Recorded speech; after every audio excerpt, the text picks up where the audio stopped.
Laer Drunishi, doktor, ka pasur reagime të shumta në lidhje me takimin e zhvilluar nga zoti Saliani me kandidatë të primareve që morën më shumë vota. Ndoshta mos duhet ishit ju që ta bëni këtë takim bazë zgjedhjeve? Kandidatë të primareve në tërësi i kam takuar ose ju kam telefonuar. Vetë Saliani ka qenë disa herë në këtë zyrë. Ilir Ali Mehmeti edhe më shpesh. Në këtë kontekst, askush nuk është i përjashtuar në këtë parti. Po, ka patur një problem. Ka patur një problem serios. Dhe ky problem ka qenë angazhimi ynë total në mbrojtjen e votës. Në rast se ju rikujtoni deklaratat e mia, ato kanë qenë dy. E para, me Edi Ramën zgjedhje nuk ka. Dhe kjo është përsëritur jo një herë, po 10 herë.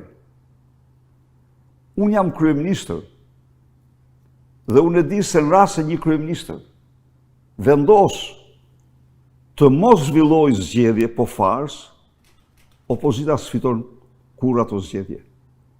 Ka të gjitha mjetet, si që thot raporti i OSBE Odirit, të gjithë potencialin e madh për të rrëmbyer votën, për të shtruar zgjedhjet në një fars. Dhe Edi Rama është i tillë, dhe unë këtë e kam denoncuar me 10 herë. Por, kam bërë një zotim tjetër, krahas kësaj. Zotimi im tjetër ka qenë se do mbroj votën. Çfarë do thotë do mbroj votën? Pra, do bëj gjithçka për të vërtetuar se ishin zgjedhje apo fars, se ishte votë e lirë apo votë e rrëmbyer. Dhe kjo, mendoj unë, u realizua për herë të dytë në historinë e këtij vendi. U realizua për herë të dytë pas vitit 2001. U desh një përpjekje shumë e madhe, por një përpjekje në këtë aspekt plotësisht e suksesshme. 3 raportet e 3 organizatave më të mëdha ndërkombëtare që erdhën së bashku dhe vëzhguan zgjedhjen dhe raporti tyre i përbashkët faktojnë se 11 maj i 2025 ishte një farsë e vërtetë elektorale. Po të marr raportin më të shkurtër të tyre, raportin e Këshillit të Europës.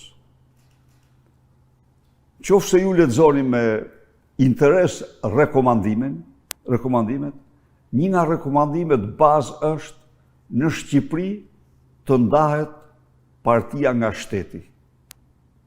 Çfarë nënkupton kjo i dashur? Kjo nënkupton që zgjedhjet u zhvilluan në kushtet e partisë shtet.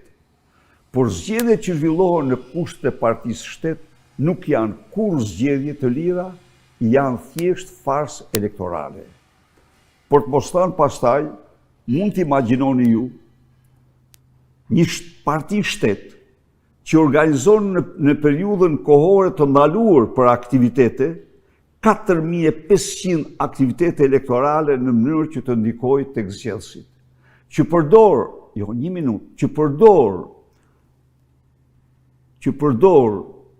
100 euro për çdo pensionist për të ble vota.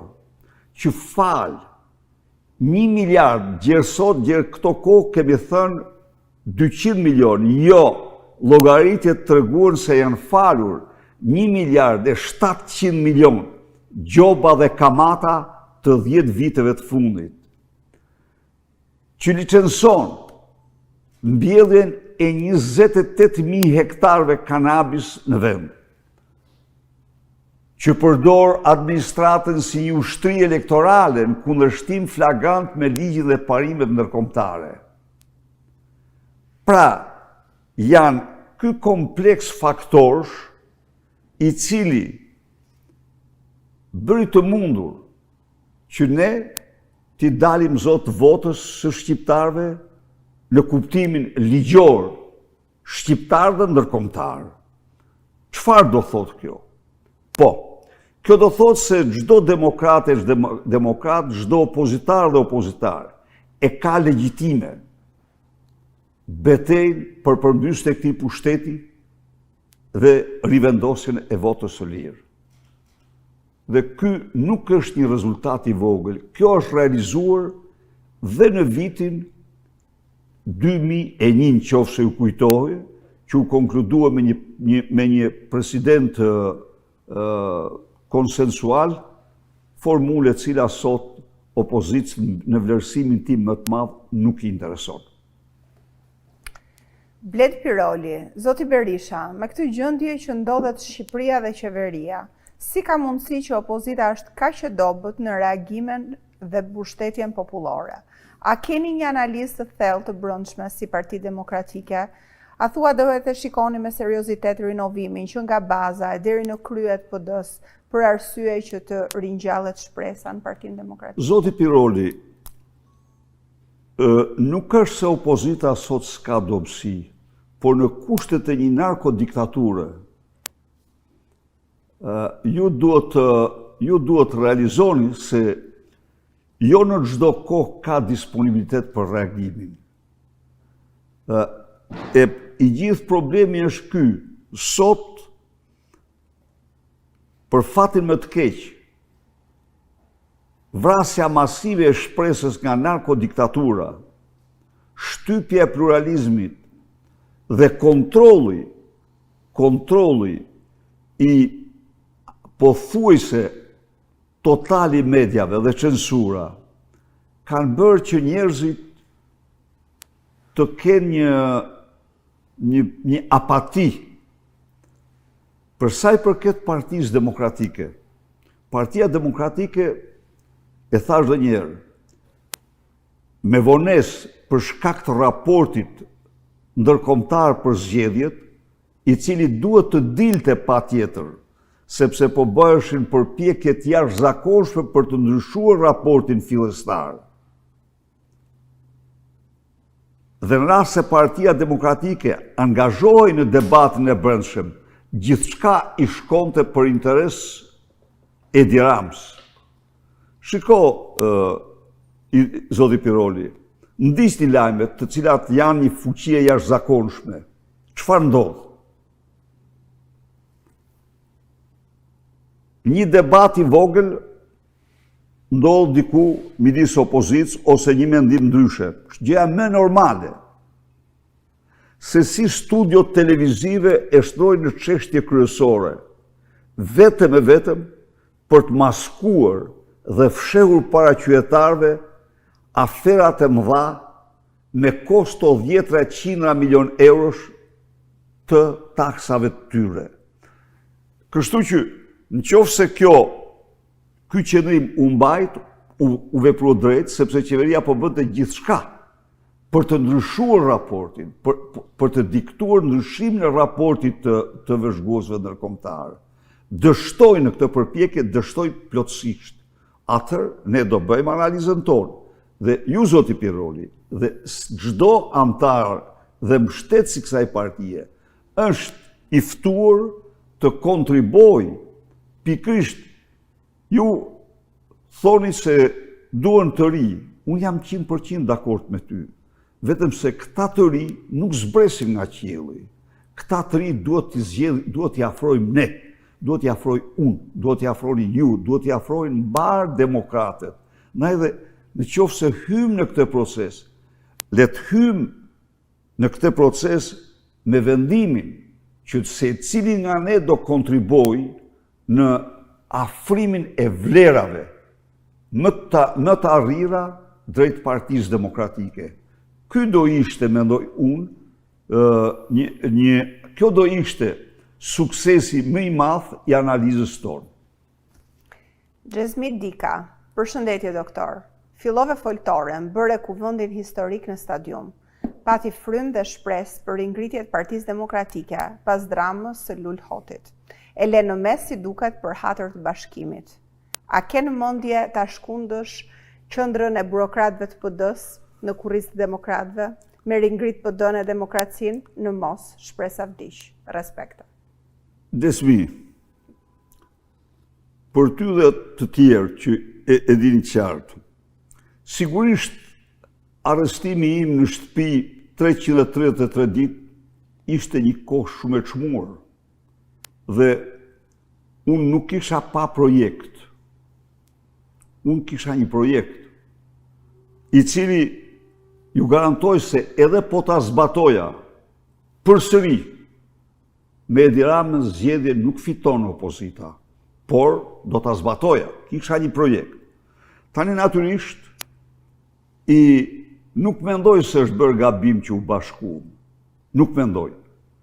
Bashkimi ishte siç e pat ju vetë, kundër përgjigje ndaj asaj përpjekje për zhdukjen e Partisë Demokratike nga një bastard i xhelatëve të diktaturës siç është Edi Rama. Edi Rama, pasi me George Sorosin bëri gjithçka që të më arkivonte mua në politikë, u vërsul pastaj të kontrollonte Partinë Demokratike me çdo kusht me ndihmën e shërbëtorëve të Sorosit. Pra, ajo betejë nuk ishte një betejë thjesht, Lezi. Ai ishte një betejë për ekzistencën e Partisë Demokratike. Sali Berisha kishte një rrugë tjetër, të rithemelonte një forcë politike të re, por nuk e meritonte Partia Demokratike kurrate. Nuk meritonte Partia Demokratike t'ia dorëzoje armiqve të saj këtë forcë politike. Jo. Dhe në kushtet, sepse sot edhe Parasi që pyeti, harron një gjë. Terrori politik ndaj opozitës nuk është një moment inkurajimi për qytetarët, për kundërzi. Është një moment terrori për qytetarët.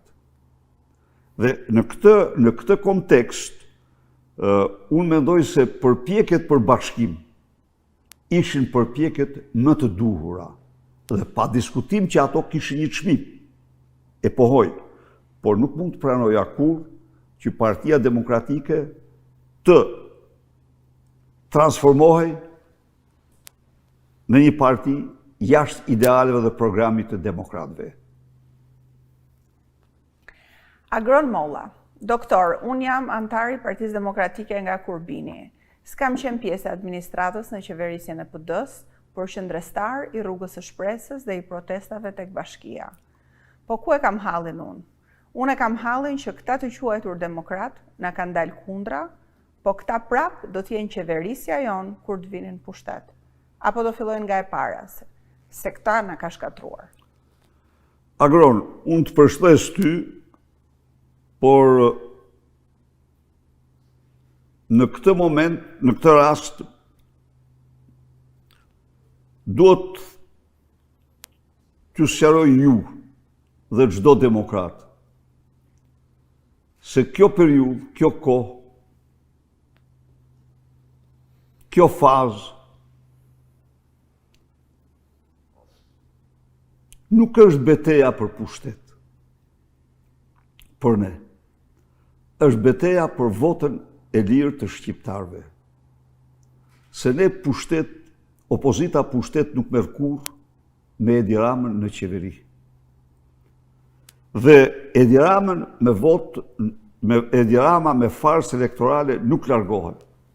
Çfarë tregon historia? Historia tregon se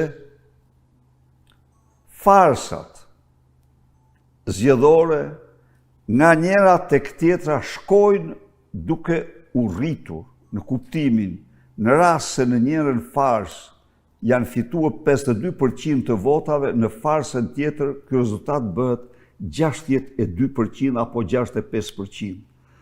Ndaj dhe ne në këtë fazë jemi në fazën e përpjekjes sonë për të shliruar shqiptarët dhe për të rikthyer votë e lirë. Për sa u përket objeksioneve, sigurisht që Partia Demokratike do bëj përpjekje për zgjedhjet më transparente dhe me integritet më të lartë. Por jo përçarja, po bashkimi është rruga, pavarësisht se na pëlqen apo s'na pëlqen, po është rruga e vetme për të arritur qëllimet. Në këtë kontekst, në rast se ne kemi patur përplasje të brendshme, kapërcimi i tyre në vlerësimin dhe bindjen time më të thellë ishte akti më i përgjegjshëm që ne bëm para shqiptarëve.